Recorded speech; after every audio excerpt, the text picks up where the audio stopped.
East Coast Horror Group. They're here. Alive! It's alive! It's alive!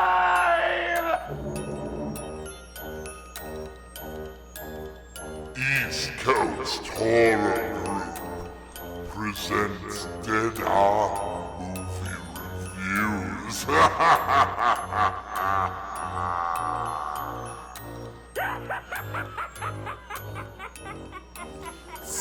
Salutations and mutilations. You're listening to the East Coast Horror Group presents Dead On Movie Reviews. Tonight, we will present horror movie reviews and lively debate here on EastCoastHorrorGroup.com and on future select Tuesdays at 9 p.m. Eastern Standard Time. You can join our live chat at that time by clicking on Live Shows link on the East Coast Horror Group.com website. I'm your host, Steve Kretschmann, coming to you from the East Coast of Lake Michigan. It's my honor to introduce the Faculty of Fear panel presenting tonight's lectures.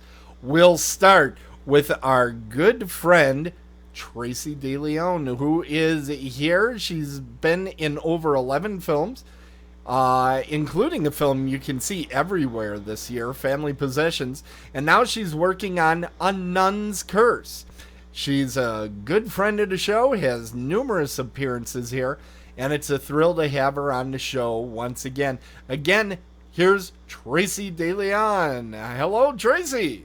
Hey guys, I've missed you. Yay! We are so happy to have you on the show. You always give us a lot of energy. Unfortunately, it's that energy. Okay, next I introduce our gingerific co-host that prefers to go by the name Little Baby Drew Face Blue Seidler. It's Drew! Hey Tim, thanks for the introduction as always. Can't wait to get the show on the road. And next we have the man they call the face of Jace and a sincere zombie apologist. He's the man of two voices. He's Coach Michael Exler, the Dean of Students. Michael! Hi, I'm so glad Tracy's on. We've been wanting Tracy back on forever, and the day is finally upon us. It is. It won't let us. I'm so glad to be here, you guys. I've missed you all so much. We've been looking forward to having you on the program as well. We want to remind everybody to share our show and let people know how much fun you're having with our program here on East Coast Horror Group. And we're going to get things kicked off here with Tracey. You're going to be telling us about your film. What have you been watching? I'm up first. This is fantastic. Well, you're the most Hush. important, so we have to put you up at the beginning. So go ahead. So, what have you watching watched? Hush. Okay. And Hush is directed by Mike Flanagan, and it was Is this Mr. Hush? This is not Mr. Hush. This is the not Hush. Mr. that no, just is- Hush. Yeah, I think it's about the deaf girl. it is. Yes, It it is. Oh, She's actually deaf okay. and mute. Yeah, this And that's- is. Have you ever seen that- Mr. Hush, though? What? No, nobody wants to. Mr. Hush? There's David Madden? there's a movie named Mr. Hush. Mike is asking if you ever saw it. There's also a 2008 Hush that was made in Britain. That Hush is also the best episode ever of Buffy the Vampire Slayer. So a lot of Hush out there. But tell us which Hush you saw, Tracey. So I did not see those Hushes. The one that I seen was written and directed by Michael Flanagan and Kate Spiegel. Did I say that Siegel. last name right, guys? I think it's Siegel. Michael Spiegel. Yeah. She was also the lead actress, and the man in the film was John Gallagher Jr. And I can't say enough about this film. I think it is, like Tim and I were talking about earlier, it is definitely in one of my top 10 horror flick films, like favorites. This gives you everything: your psychological thriller, your just everything all in one. I absolutely love this film, and seeing it again, it was just like, yes. I mean, I watched it with my daughter this afternoon, and we both just, it was really cool to see it again. I loved it. I enjoyed it a lot. But now I got to see the English version of Hush and Mr. Hush. Is that right? Do not watch Mr. Hush, please. No, you don't need to. Now, Drew, have you seen this movie? Have you seen Yeah, Hush? I saw it. And Mike, have you seen Hush? Yeah, sure have. Okay, so I think all four of us have seen this. In my opinion, this is the best of the Blumhouse movies. I put it even above Paranormal Activity 1 and 3. I put it above Get Out. Didn't they just put out It? No, that was not Blumhouse. That was not Blumhouse that put out It. Put it above It. No. But Blumhouse did not put out It. That was a different group. Get Out was the big movie they came out with recently. You're right. But I like this movie more than Get Out. I just think it's scarier. This is one of the. I thought mild spoiler. When he takes off the mask very early on, I was like, oh, this is going to ruin it. He isn't going to be as scary. And if anything, it made it better as he went along. Split also was a Blumhouse production.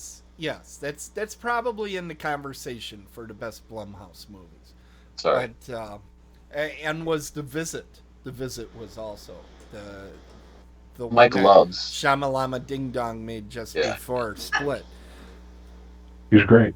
But I enjoyed, and I was lucky enough to watch this with the 5.1 surround sound going.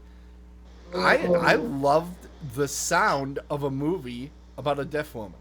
I thought the sound was really good because there are times where they really overemphasize the sound, and there's other times where you're kind of inside her head and all you hear is like a psh, it just kind of, it's not static, but it's just kind of like a rumble. So, which is, I think, better than having absolute silence on the sound. I think, honestly, the favorite silent moment of mine was when her friend or her neighbor came to the door and he had already attacked her in some way. I don't know what way prior to her coming to the door, but him stabbing her and him looking at her through the window or the door and just like making it louder and louder and her not moving at all and him trying to figure out why she isn't. But I think that moment for me was my favorite silent part.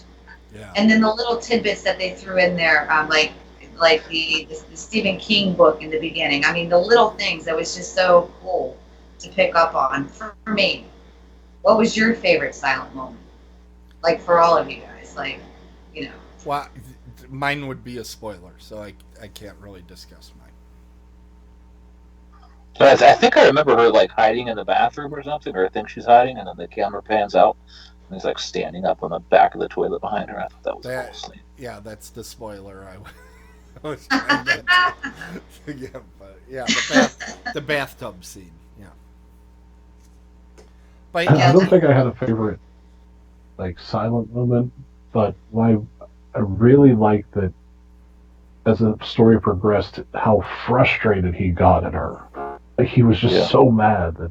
Yeah. Why can't I kill an handicap girl? God damn. Exactly. You know what I appreciated about the movie most was probably that she was not an idiot. Yeah. Everything she did, I was thinking, yeah, I would possibly, I would hope I would possibly do.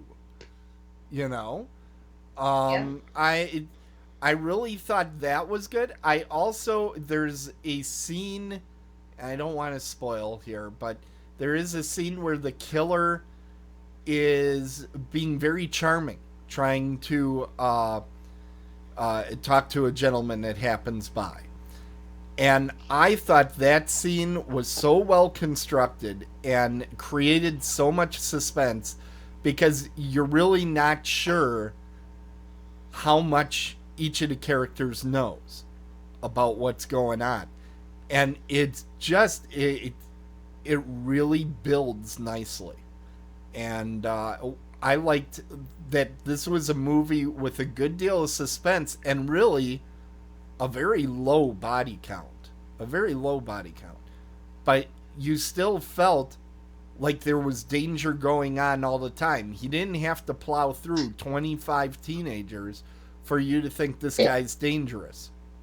You were constantly engaged, even with the cast being basically just two. Yeah, there was, supporting, but I mean, just with the two of them, they kept you engaged the entire time. And I found that to be really cool. I was just like, when you needed to be like, I love the film. It was so good. It was just so good. Part of it for me too, and the other two are gonna yell at me, but it was like 86 minutes, which was perfect. It was the perfect length. They didn't try making it longer than it had to be. It was the perfect length. I did get frustrated with the deaf girl when she could not load a crossbow to save her life. I was sitting there and I'm like, no, you need to be standing here. Now, come on, get up. It'll be a lot easier. And she couldn't hear you. She kept. How do you know he didn't have that tension that thing that he could pull back? You don't know that, Tim. No. Yeah, absolutely. Some of them pretty hard. Have you ever pulled back a bow? They're very difficult to pull back. They are hard. They're extremely difficult. That's why you need to stand up and get your leverage on that foothold there. Yes. I was like, she's never going to do it from the position she's in. She'll never pull that thing back. Well, why can Norman Reedus do it so easily? What's that? It's making fun of The Walking Dead. Oh. Well, he probably has that gizmo. There's a gizmo that'll help you pull that thing back. You're right. I actually had a crossbow for a while in my first house for home protection, and they are not. You shoot yourself? It became not the most conventional weapon for us. It was out of the house. Yeah. Well, it's nice and quiet. You can make your kills quietly. I'd rather than do the shotgun walk. Yeah. Yes. All right. Well, I think we're probably at that point. Yes. Where it's time for a little bit of the grading to happen. I have to hit the button. Come on. There we go. So, Tracy, what do you grade the movie Hush? Tim, I'm going to give Hush an A, my friend. A. An A. That's just right. like the Fonz, she gives it an A. I'm going to go ahead and grade it as well, since I just saw it as well. I'm going to give it the exact same grade. I give it an A as well. Drew, do you want to give a grade? I mean, I don't think I'm going to give it an A, but it's a solid B, for sure. Okay. And Mike, what are you going to give it? I'm going to give it an A. I did enjoy it. There we are. So 3 A's and a B. I think it's a solid film. This is going to be my go-to movie now for recommending to people. When they say, is there a good horror movie I should check out on Netflix? I think this is going to be my go-to because I really thought it was good. And I think you can give this to people that go, well, I don't like a real super gory movie. There's always those people. And I feel this is a comfortable film to give those people. But I think it's scary enough that it would engage people that like horror films as well. Do they kill the cat? I don't remember. I am not going to give that away. I'll tell you off the air when we're done. There's definitely something that happens to the cat that I remember, but I don't remember if it's I am dead. not going to tell you until Drew, after don't the ruin movie. it. Yes. There will. I didn't ruin it. Nobody knows what the fuck happened to the cat. They just know there's a cat now. Yeah. Okay. All right. We're gonna. I recommend everybody seeing the sequel to Hush. It's called Mr. Hush. No, stop it. You dude. Would you stop it? Okay, we are now going to go to little baby Drew face, Poos Seidler. What have you seen? I watched a movie called Jigsaw in the Saw series, the latest Saw movie, I guess. So you saw Saw? I did. I saw Saw. Did you see the Jigsaw? Saw? And I've said on the show before, I know Mike's seen all the films, but I stopped after 2, I think, whichever one Marky Mark's brother was in. Marky Mark. Was that 2, Mike? No, that was 3. So I've seen through 3. Yeah, and then 2 had stopped Shawnee Smith in it, right? Okay, I did see that one too. Yeah, so I saw the first one, the second one, and the third one. Then I was kind of tired of it, but it's supposed to be a sort of revitalization, so I thought I would check it out. Also, I had this weird, this one night last week, I had these weird, vivid fucking nightmares all night, and I played through this Jigsaw film, even though I'd never seen it in my head before. So I'm like, well, maybe that's a sign that I should try to watch this movie. So I decided, as soon as I woke up, I'd actually watch it and see if it resembled at all what I thought, obviously, it would be about. And I mean, your dream's always going to be scarier, just because I think it can sort of portray things that are more personal to you. But anyway, regardless of that, this movie is really, when you think about a Saw movie, you think of a bunch of different people and a bunch of different traps for a bunch of different reasons. And this, it fills that criteria, but it's really just one big game with 5 people, which was a kind of, I think, a departure from at least what I remember of the original films. And I thought it was well thought out. I thought it was at least the trap itself, I thought was interesting. I thought that the actors that did the victims, so to speak, I guess, did a good job. The other part of the movie, however, was centered around the police, which is fine. And then the medical examiner for the city as his assistant. I don't know why his job as the medical examiner and his assistant made them amateur detectives, but I mean, I guess that's just part of the movie. I thought that was kind of, I didn't really understand why all of a sudden they had all this detective prowess, what gave them the ability to be able to find the killer before the police did. They want CSI. Yeah, dude, they were very much a CSI kind of a thing. Like, they were finding USB sticks inside of, different corpses and whatnot. But what they led you to believe, or what I thought they were leading me to believe, was that John Kramer wasn't dead. Obviously, he died a long time ago in the movies, and for other reasons, people carry on the torch. But they had these kind of dual timelines going on, and I didn't really understand until the very, they kind of trick you, making you think it's actually alive or not. I agree with that. It seemed like there were 2 dueling stories going on, and it isn't until the end where you start figuring out what the hell's going on.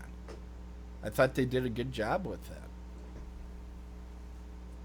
I was like Drew, I hadn't seen any after a certain one. It just kept, I don't know, I just lost interest.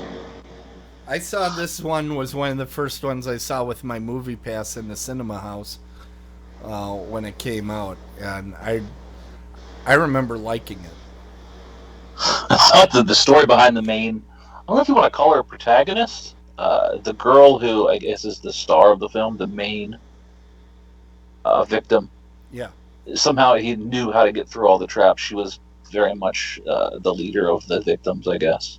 And her story and why she was there, I thought was pretty fucked up and pretty cool.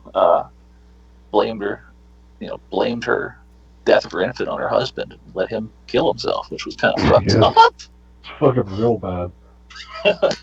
So, that played out, I was like, damn. The rest of it all kind of paled in comparison to what actually happened. I don't know. I don't want to spoil it for anybody, but I mean, I think that they did a good job of tying the ends together. Other than I didn't really like that they tricked me into thinking John Kramer was actually alive. I liked the kind of dark web chat room that she was a part of, even though they didn't totally explain why. She would have had, the ability to find this place before the police actually did. But what he did, what he put into place, made it so that he would, be able to carry on, and you were guessing of who really was the killer the whole time. And I thought they did a good job of that. But overall, taking it by itself, I thought it did a good job. I thought it, the classic Saw gore was all there. The torture and all that stuff you would expect from a Saw movie was there. It really was just another. So they could have just, what would it be, Saw 7 or something like that? Saw 8, right? They could have just called it that. They didn't have to remarket it as Jigsaw or anything like that, because it really was just a continuation in my mind of, what every Saw movie is, other than they actually had, the hell's the guy's name? We've talked to him before. Tobin Bell in the film this time as a character. But that was really the only difference in my mind. Why they called it something different, I can't tell. But all in all, pretty solid horror film altogether. I think I'm ready to give it a grade. I felt it was very much a return to the first movie and a puzzle that was really wrapped up. It was a puzzle film wrapped up in horror movie tropes. But, okay. Here we go. It's report card time, and little baby Drew faced Poos Seidler. What do you score Jigsaw?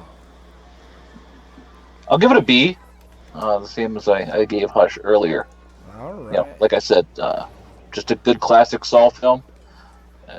Just a couple of loose ends there that kind of left me saying, what? Other than that, if you liked Saw, you'll like this. I think so too. It's a good What if you salad. like Ritas? What if I like what? Rita's Italian Ice? Is that what you said? Turistas. Turistas? That's more of a Hostel type film. Yeah. Yeah. Turistas, go home. All right, it is time now for the coach, Michael Exler. What have you been watching? What I have been watching is this stupid thing. Okay, as last week I reviewed Bad Ben. Now this week No, it wasn't last week. It was a Select Tuesday. The last Select Tuesday. The last Select Tuesday. There we go. There we are. I reviewed Bad Ben. So now I'm going to review Badder Ben, the final chapter. Damn it. It's not even a word. This is a 2017 film. Badder Ben is Not a word. again directed by Nigel Bach, who Fistbump. plays Nigel Fistbump. Hey, Nigel. So he plays Tom Riley again. They return to the home at Steelmanville Road. Stupid name.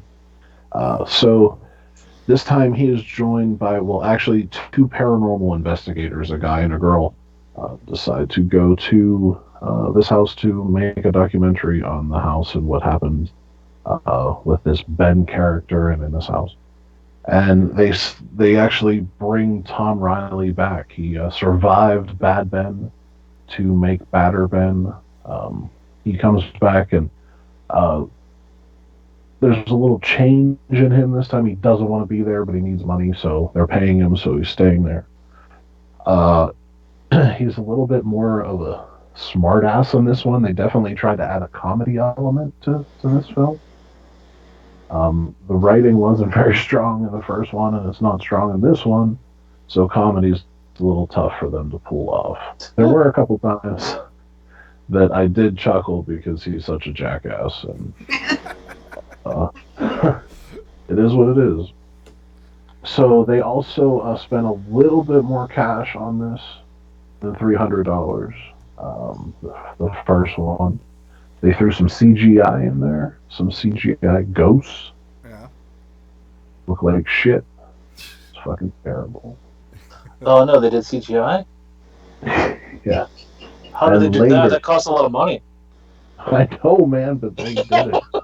They did it, and fucking, I don't know Maybe a high school kid did it that was on Quaaludes. I don't know, but it A was, high schooler on Quaaludes. Nice. it was fucking bad. Well, it could Who be can like the relate to high school? CGI in Well, Birdemic. Did you ever see that movie? The CGI. It's like somebody took animated GIFs of birds and just moved them around on the screen. Yeah, we're about at Grave that level. dancers. Yeah, grave dance. Dance on your grave, bitch. Wow. What was I talking? Oh, Batter Ben. Yeah. Batter Ben. Yeah. Not even a word.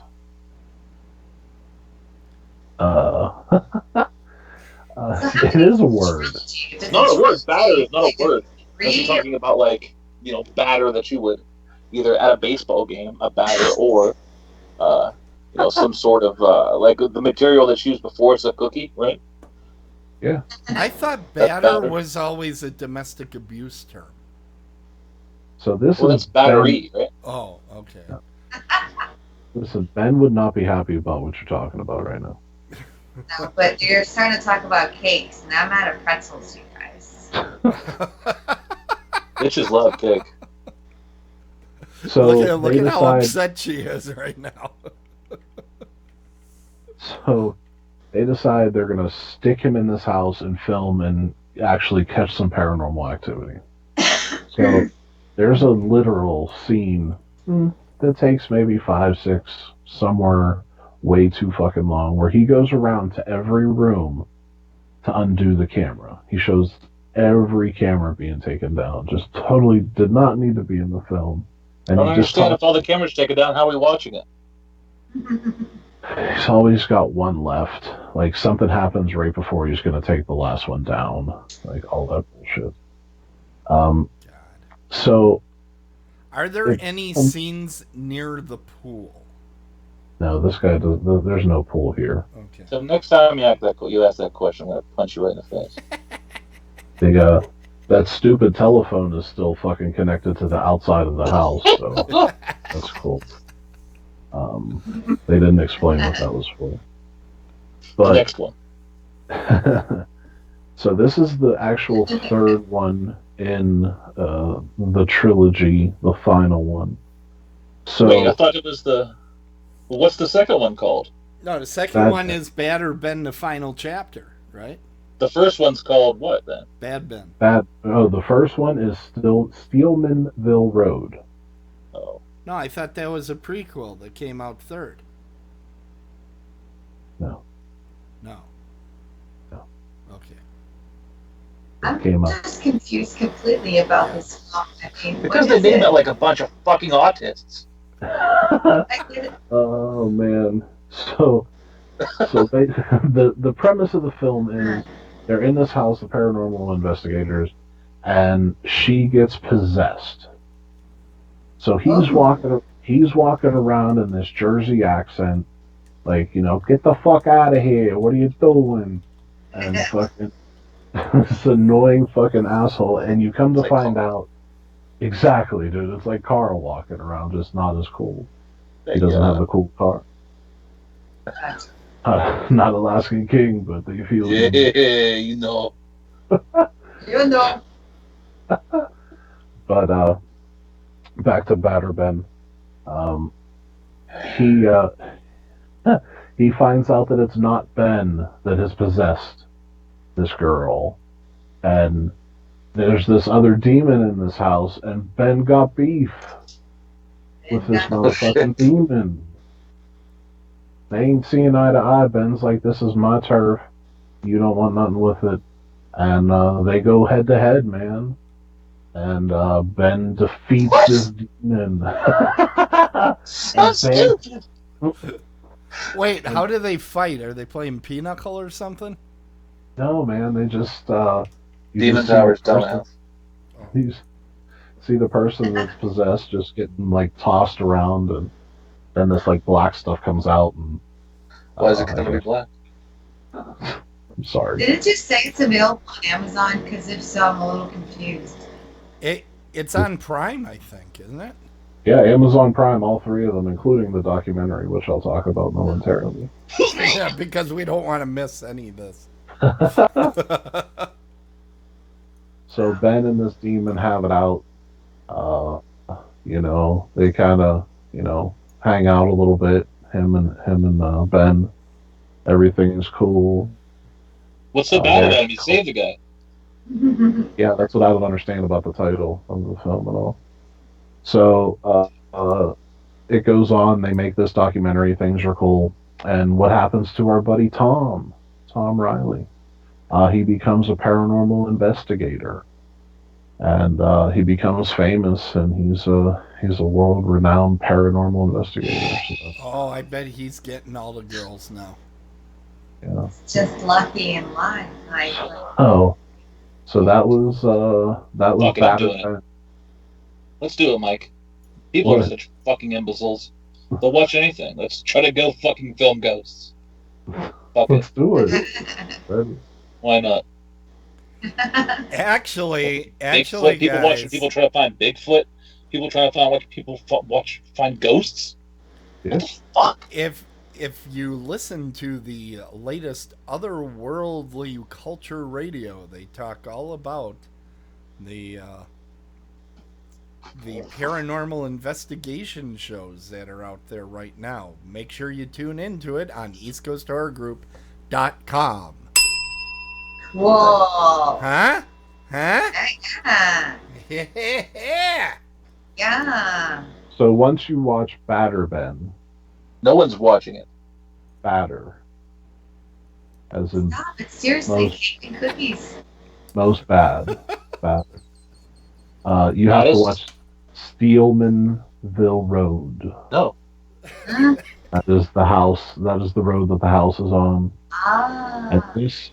this talks about the couple that lived in the house before Tom bought it at the sheriff's sale, and their troubles in the home with Ben and such. So that really sets the scene for Bad Ben and Batter Ben.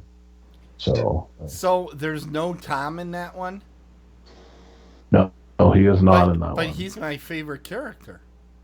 No, Never watch these. No one's ever gonna watch these. this is pre-Tom.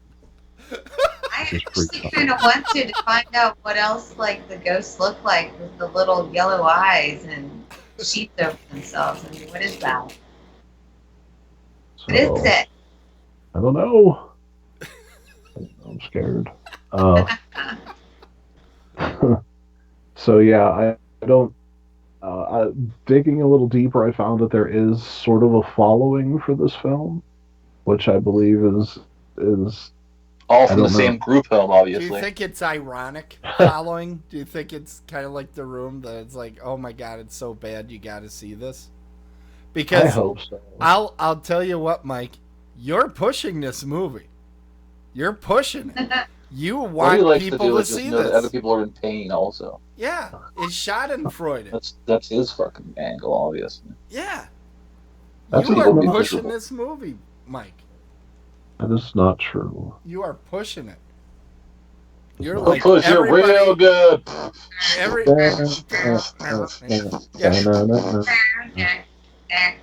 careful, Drew. That was so close to the original. We might get a copyright strike on the show now. Way to go.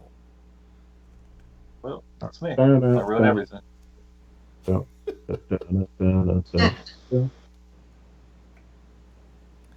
All right. So then you watched the prequel, Oh, and then but- there was a documentary about this.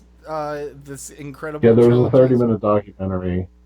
Okay, I've got a question. It is obviously a horrible movie, right? It probably the only place anybody has ever seen it is on Amazon Prime. How did he have enough money to make movie 2 and movie 3? Sold the house. That could very well be. I don't know the guy's finances. I don't know what he does. I was wondering if that was Right. in the documentary at all. That, this was a very successful movie, so he felt he had to make the second one. No. Actually, in the documentary, you find out that this guy just really wanted to make a movie, and he knew it was going to be pretty fucking terrible, but he still wanted to do it anyway.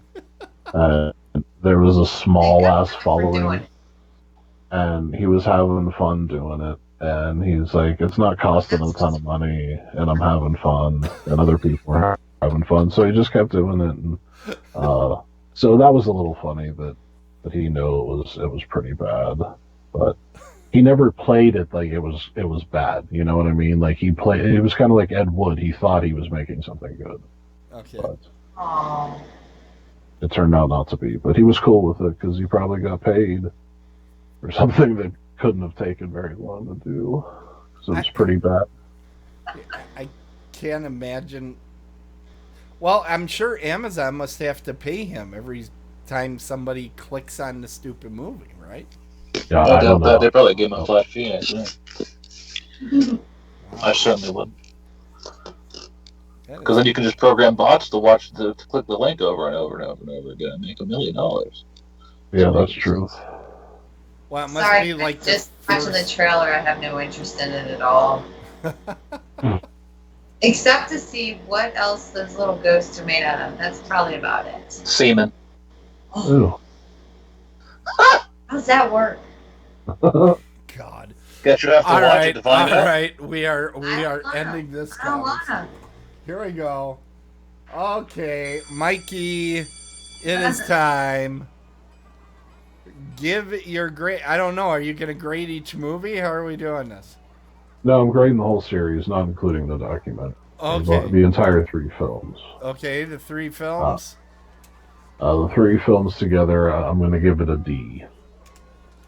This is higher than I expected you to give it. Listen, That might be sick. if it wasn't for the documentary, it would have gotten an F.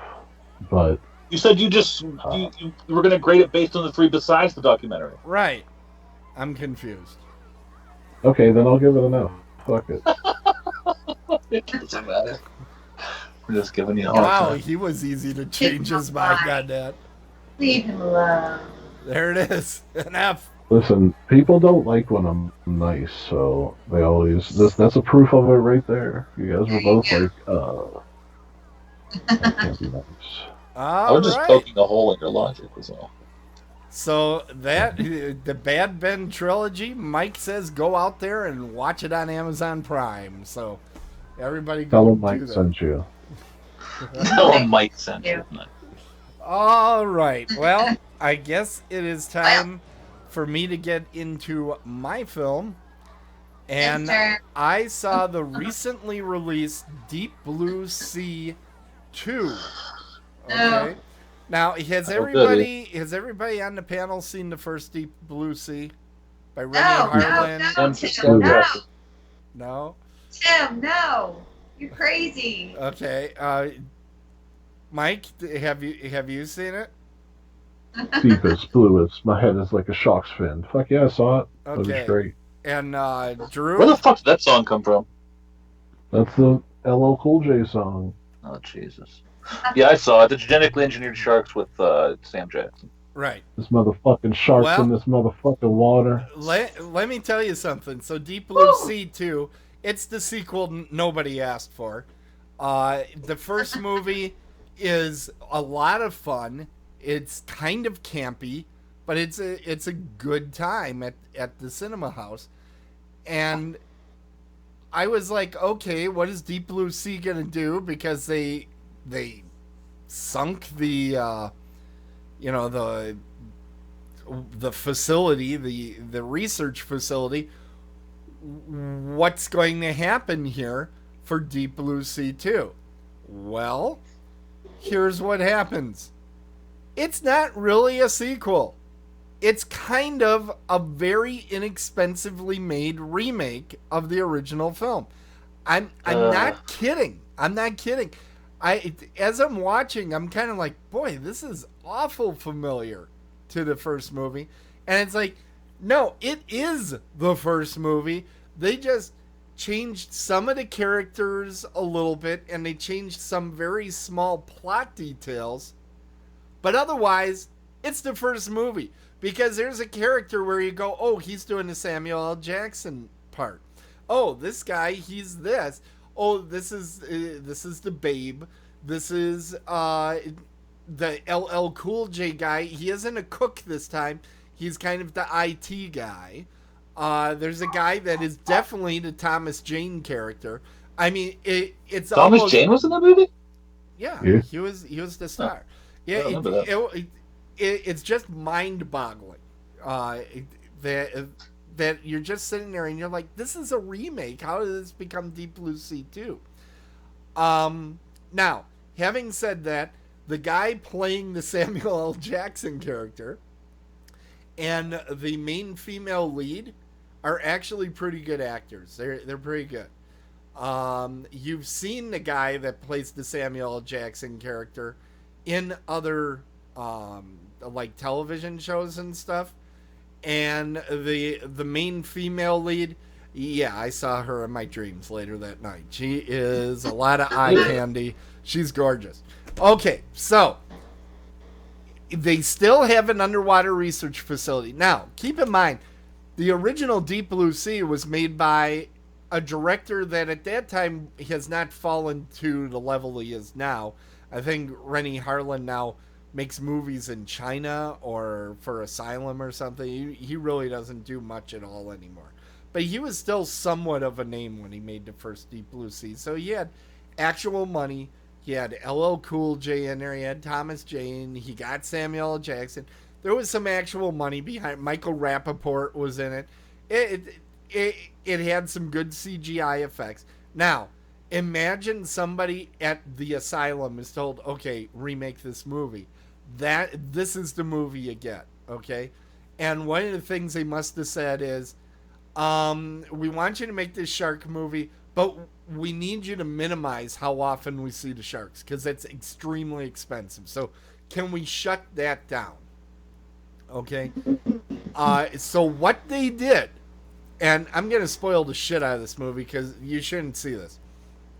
So if you really want to see it, I'll tell you, shut off now, because I'm going to spoil the living bejesus out of this thing. They decide, okay, we can't afford to have the sharks all the time.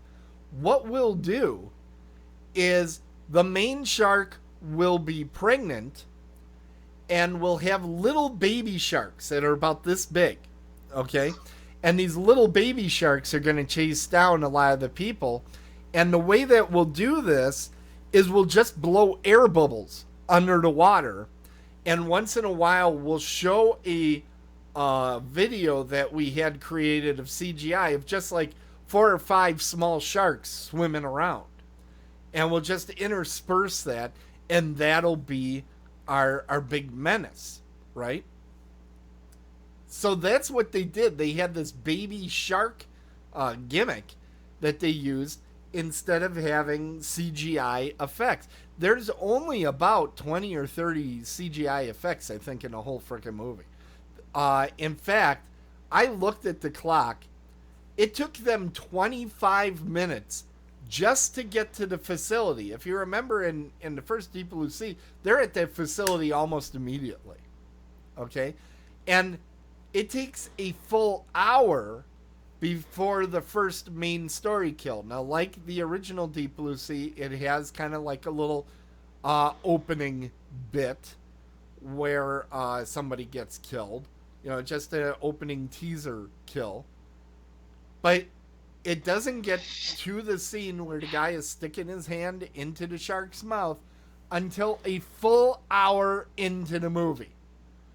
And I'm sorry, that main girl is awful good on the eyes, but it was hard watching that movie for an hour, seeing everybody talk to each other about, oh, there's sharks, in a room that just had very poorly back projected water effects behind the windows. They had 3 sets. I figured it out. They had the main set of the facility up at water level. They had the wet lab, which had a pool. And if you remember in the first pool, it was kind of a big pool. And they had like a submarine in it. And the sharks were also in there. Yeah, they took a pool that was maybe 8 feet by 4 feet. And that's what they have in this movie. And then they had a hallway that was always with the same amount of water in it. If you remember from the first movie, it was like the water was slowly rising through the levels and everything. They're like, just screw it. It's going down. You know, that's all you really need. It was really, really cheaply made. And the kills, I actually, if you're watching the video version of this, I think I have every single kill from the movie is shown in the one YouTube video that I grabbed there. Which that entire YouTube video, I believe it runs at 6 minutes. And they included, I thought, a lot of the just time of, there's one character that is having CPR produced on him. And they just keep showing that, and they could have cut it down even more. There is so little action in this film. It is unbelievable.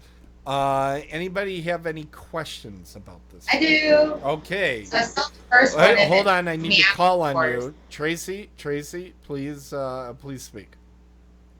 Okay, so I seen the first one, and of course, you know that freaked me out. Right. Here, that's it. Right. What's the comparison? Like, what would you say? What would you say that you liked between the first and the second? Even though you didn't, I can obviously tell you didn't like the second. But tell me what you liked in comparison. Yeah. Here, there are two things, and they are on the main actress. That is really it. No, there really isn't anything. I mean, I was sitting there and I'm trying to look for things to like in this movie. Here's how badly, and, you know, I'm often saying on the show how Jaws is the greatest movie. I have had a lot of difficulty naming another good shark movie, and the one that I always bring up is Deep Blue Sea. I think it's fun, and it has some scares. Most of them are jump scares, but it has some scares in there, and it's a fun movie, and it moves quick. Has good pacing. LL Cool J is fantastic in it. It's just a really good movie. Deep Blue Sea 2 has none of it. And I was shocked. I'm almost like, well, by mistake, there should be portions that are decent. There should be things that make you want to continue watching it. No. And I personally think that this might be a higher budget film for whatever group made this. Because it looks like it was done on the cheap, but they did more than they might have had to in some cases. So I'm wondering what the actual financials on this thing was. I don't think they spent a full $1 million.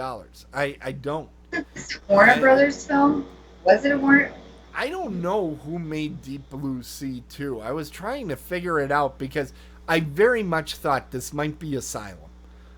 Because it's of that level where Asylum, it's a lot of things. Asylum does a lot of things, but usually they get one or two good effects in their movie that they can use on the trailer, and they usually actually have well-produced film. I mean, it's clear. It isn't like somebody put Vaseline on the lens or something. They're clear. They're well lit, and this movie was well lit. The film stock was decent. It had one or two effect shots that were actually pretty effective. But boy, oh boy, there's a lot of just garbage in this movie. It was unreal how poor this film was. I really don't know what else to say about it. Any other questions you guys have on this thing? Do not watch it. I do. Yes, sir. The gentleman from Pennsylvania. Hi. No, What's I don't wrong? want anything to do with it. Huh? The other gentleman. I didn't said understand no. what did Drew say? He was answering as if he's from Pennsylvania, but we all know he's from Jersey. Like all the other pooses. He's from Beaver. What's your question, Mike? Technically, we're all What's from your Beaver. question, Mike? My question is why didn't you talk about the Graboids or Kevin Bacon's performance? That's a different film. That was called Tremors. That's your opinion. You guys are Why? such. Why was that film not reviewed, sir? What, Tremors? I Yeah. should probably review that sometime. You on should the do show. that next time. Yeah, this movie, I don't know how you guys pick which movies you're going to put on, because I see more movies than what I review on here. But I picked this one because it was all over Facebook about 2 weeks ago. The trailers for this thing. And I think there were other people that were like me that are like, I liked Deep Blue Sea 1. I know this is a cheaper version, but I'll go see it. I did not expect that it was going to be a full-on remake. At one scene, okay, this is how bad it is. To redo the scene of the giant, that big industrial stove that LL Cool J is stuck in at one point in the movie. They have one guy that is stuck inside of his shower. Okay? And the water is going up outside of the shower. And you see the little, again, these are the baby sharks, are hitting the side of the shower. And because it's that smoked glass, you can't see them clearly. But what you understand is actually going on is there's some dude just outside of view taking little rubber sharks and pushing it against the outside of the shower stall. And then when the water gets over the side of the shower stall, they take little rubber sharks this side and just toss them over the side into the stall. And then they do the big kill scene by putting red in the water and just throwing these sharks out of the bubbling water. Little baby sharks this size. I looked for hours on YouTube. I was hoping somebody put one of a view of that particular kill, and it didn't make it because it wasn't a full-on shark kill, so it didn't make it in the other videos that I found. And I cannot overemphasize how stupid this miniature shark thing is. And I think the reason for it is it must have been hard for them to do the video effect of the sharks swimming through the hallways, which were often made fun of in Deep Blue Sea, but also kind of effective for the movie. So they thought, okay, how are we going to do this? I know we can run a rubber hose with water bubbles, and just bubble the water, and we'll add this whole thing with there being baby sharks. And that way we'll have something that menaces them as they run. At one point, the guy jumps up on the top of the hallway onto a pipe, and he just hangs up there. And these sharks are underneath him, so they're showing the bubbles. And again, there's some dude under the water throwing little rubber sharks up at the guy. I can't even explain how ridiculous this looks. It's just terrible. Just terrible. And Did you see this in the motion picture house? I did not see this in the cinema house. I did not see this using the movie pass.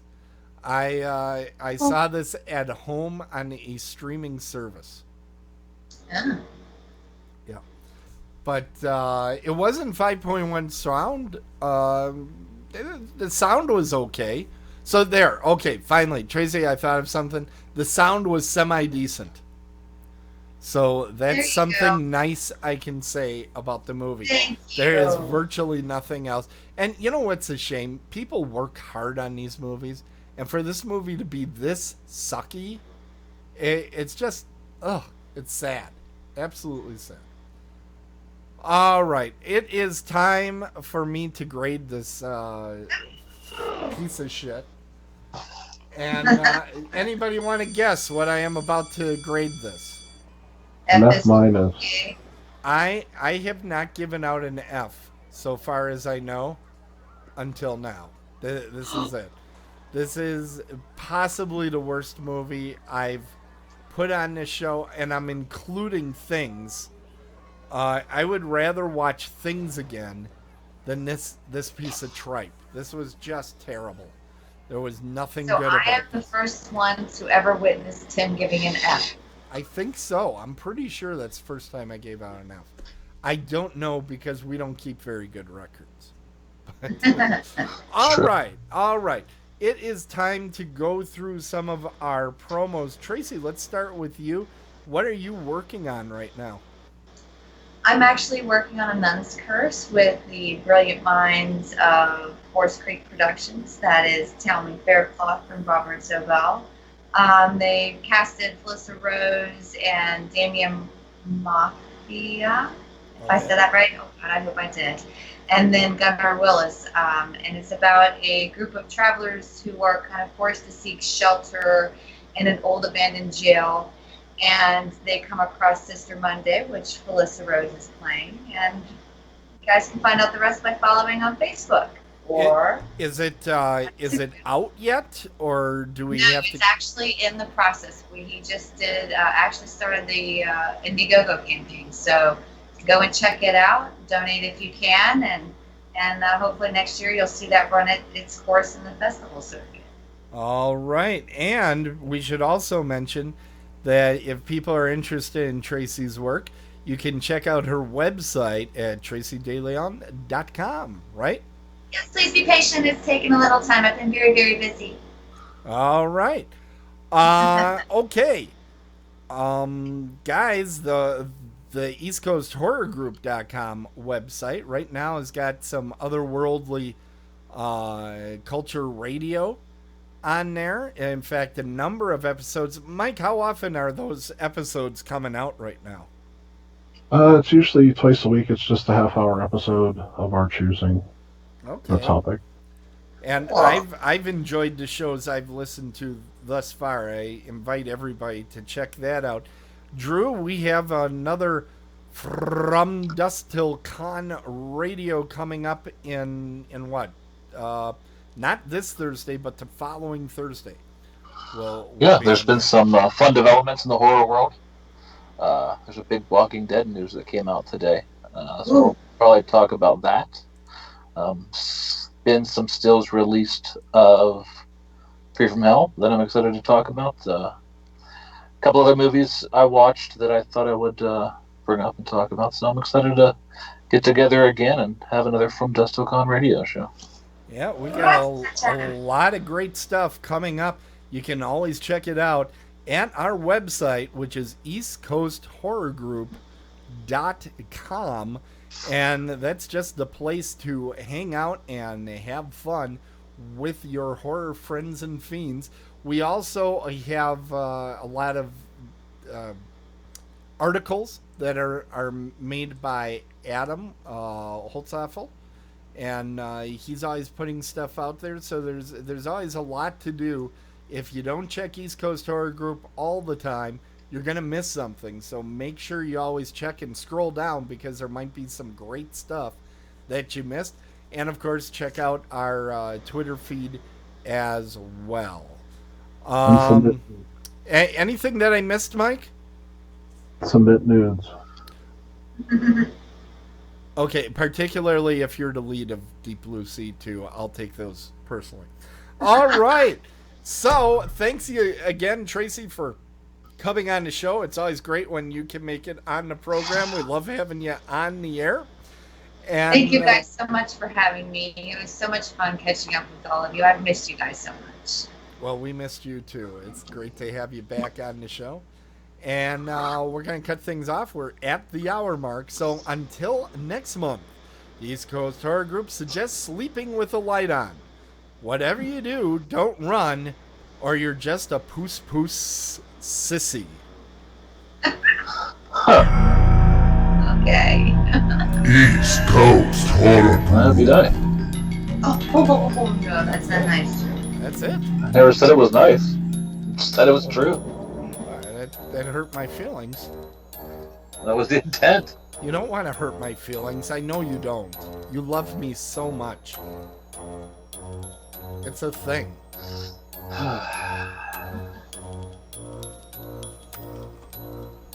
You know what we haven't heard in this episode?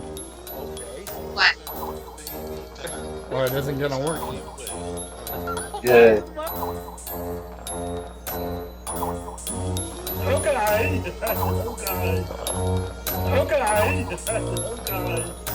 Who's that? Gee, I wonder. I just lost my bladder. Here it comes. What? Here's everybody's favorite Where'd it singing go? moment. Here it comes. Okay. Baby down a little tiny well. Why is the well so tiny? Just throw him down a normal sized well, dude. No.